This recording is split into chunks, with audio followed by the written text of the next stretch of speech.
പ്രിയപ്പെട്ട അമ്മാവി, പിതാവിന്റെ സഹോദരി സഫിയ്യ റളിയല്ലാഹു അൻഹാ അഷ്റഫുൽ ഖൽഖ് സ്വല്ലല്ലാഹു അലൈഹി വസല്ലം തങ്ങൾ വേർപെട്ടപ്പോൾ ആ വേർപാടിനെ ചൊല്ലി ശോകമായി ബഹുമാനപ്പെട്ട മഹദി അവർകൾ തന്റെ ഹൃദയത്തിൽ വിരിഞ്ഞതായി കവിത ചൊല്ലിയത്.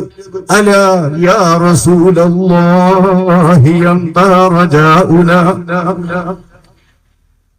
ألا يا رسول الله أنت رجاؤنا وكنت بنا برا ولم تك جافيا وكنت رحيما هاديا ومعلما ليبكي عليك اليوم من كان باكيا.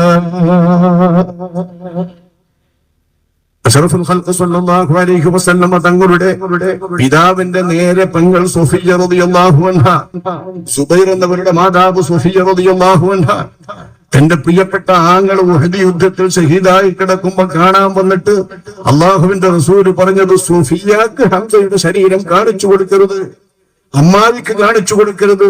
ഹംസത്ത് എന്നവരുടെയും അമ്മാവിയാണ്, നബിയുടെയും അമ്മാവിയാണ്, ഇവർക്ക് കാണിച്ചു കൊടുക്കരുത്. സഫിയ്യ ഞെട്ടിപ്പോകും, വിഷമിച്ചു പോകുമെന്ന് പറഞ്ഞ ആ മഹദി സഫിയ്യ റളിയല്ലാഹു അൻഹാ നബിയോടുള്ള അവരുടെ സ്നേഹം എത്രയാണ്, ഹംസത്ത് എന്നവരോടുള്ള അവരുടെ സ്നേഹം എത്രയാണ്. ആ സഫിയ്യ ബീവി പെണ്ണാണ്, പക്ഷെ അവർ ചിന്താപരമായി അഷ്റഫുൽ ഖൽഖ് സ്വല്ലല്ലാഹു അലൈഹി വസല്ലം തങ്ങൾ അവർക്കും ദുഃഖമാണ്, അവർക്കും പ്രയാസമാണ്, അവർക്കും കണ്ണീരാണ്.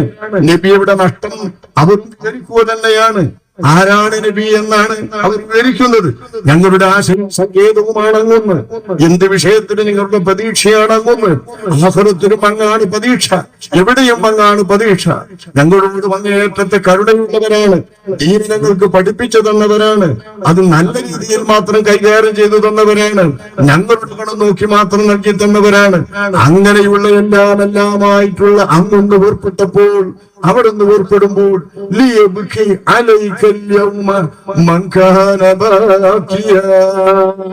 കരയുന്നവരൊക്കെ കരയട്ടെ, ഇത് കരയേണ്ട സന്ദർഭമാണ്.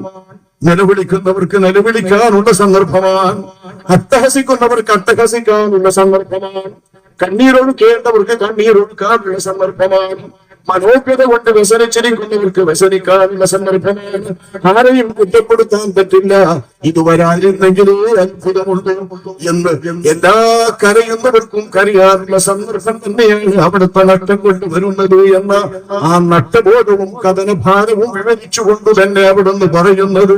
പക്ഷേ വലാകിന്നനി അബ്കി വലാ അന്നനി അബ്കി لحب فقدته ولكنني أبكي من الهجر آتيا ولكنما أخشى من الهجر آتيا.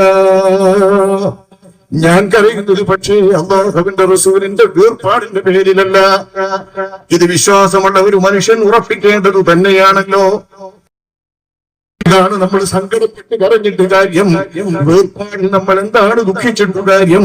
ആ വേർപാടിന്റെ പേരിലോ എന്റെ പിരിശപ്പെട്ട ഹൃദയത്തിന്റെ ഘട്ടം എനിക്ക് മേലിലില്ലതോ എന്റെ കൺമുമ്പില്ലെന്ന ദുഃഖം കൊണ്ടല്ല ഞാൻ കരയുന്നത്. ഞാൻ കരയുന്നത് എന്റെ ഒരേ ആളുകൾ അകന്നകന്നകന്നകന്ന് പോയിക്കൊണ്ടിരിക്കുന്ന ആ ഒരു രംഗം. നിബിതങ്ങളുടെ ദീനിലേക്ക് കൂട്ടത്തോടെ വന്നിരുന്ന ആളുകൾ, നിബിതങ്ങൾ പഠിപ്പിച്ച ജീവിതത്തിന്റെ മാതൃകാരേഖകളായി ലോകത്തിന്റെ മുമ്പിൽ തെളിഞ്ഞു നിന്നിരുന്ന ആളുകൾ, അല്ലാഹുവിന്റെ റസൂലിന്റെ പ്രകാശനത്തിന്റെ ഏറ്റവും മുന്തിയ മാതൃകകളായി, ഏറ്റവും മുന്തിയ തെളിഞ്ഞ നക്ഷത്ര ജനകോടികൾക്ക് വഴികാട്ടുവാൻ വേണ്ടി അല്ലാഹു നിശ്ചയിച്ചിട്ടുള്ള അമ്പിയാക്കന്മാരാണെങ്കിൽ അവർക്ക് തുല്യം 1,24,000 ആളുകൾ ഈ സമുദായത്തിന് മാത്രം വഴികാട്ടികളാക്കി അഷ്റഫുൽ ഖൽഖിന്റെ ഹൃദയത്തിൽ നിന്ന് വമിക്കുന്ന ആ വെളിച്ചം കൊണ്ട് അവരുടെ ഹൃദയത്തിന്റെ വെളിച്ചത്തെ, അവരുടെ ഹൃദയത്തിന്റെ ഇരുട്ടിനെ ഭേദിച്ച് അവരുടെ ഹൃദയത്തിൽ പ്രകാശം നിറച്ചുകൊണ്ട് നന്മയുടെയും തെളിവിന്റെയും സത്യത്തിന്റെയും ദീനിന്റെയും സൽക്കർമ്മങ്ങളുടെയും മാതൃക എന്താണോ അതവർ ചരിക്കുന്നതാണ്, അവർ മിണ്ടുന്നതാണ്, അവർ നടക്കുന്നതാണ്, അവരിയ്ക്കുന്നതാണ്, അവരുടെ ജീവിതം തിളങ്ങുന്ന ജീവിത മാതൃകകളാക്കി 1,24,000 പേര് വെച്ചിട്ടുള്ള അവരിൽ ഓരോരുത്തർ വേർപ്പെട്ടു വരുമ്പോ ഈ സമുദായത്തിന് സംഭവിച്ചുകൊണ്ടിരിക്കുന്ന ദീനുമായുള്ള അകൽച്ച, ഈ സമുദായത്തിൽ ബന്ധപ്പെടുന്ന ധാർമ്മികമായിട്ടുള്ള കുഴപ്പം, ഈ സമുദായത്തിൽ സംഭവിക്കുന്നതായ നീതിയുടെ ഇല്ലായ്മ, ഇതൊക്കെ ആലോചിച്ചുകൊണ്ടാണ് ഞാൻ സങ്കടപ്പെട്ട് കരയുന്നതെന്ന് മഹദി സൂഫിയ്യ റളിയല്ലാഹു അൻഹാ. മഹദിയുടെ സങ്കടം ഇതായിരുന്നു. നമ്മൾ ഓർക്കേണ്ട വന്യര തുല്യമിലാറുണ്ട്. മാറ്റൊലിയേകും ഫത്വകൾ നോക്കൂ, അജബുകൾ പൂണ്ടിടുമേ കണ്ട്. അകമ് തകർക്കും ഭാഷണവും അത് മനമിറയും തദ്രീസുണ്ട്. അനവധി മുത്തുകളായി അഹിബ്ബ മൗലാന.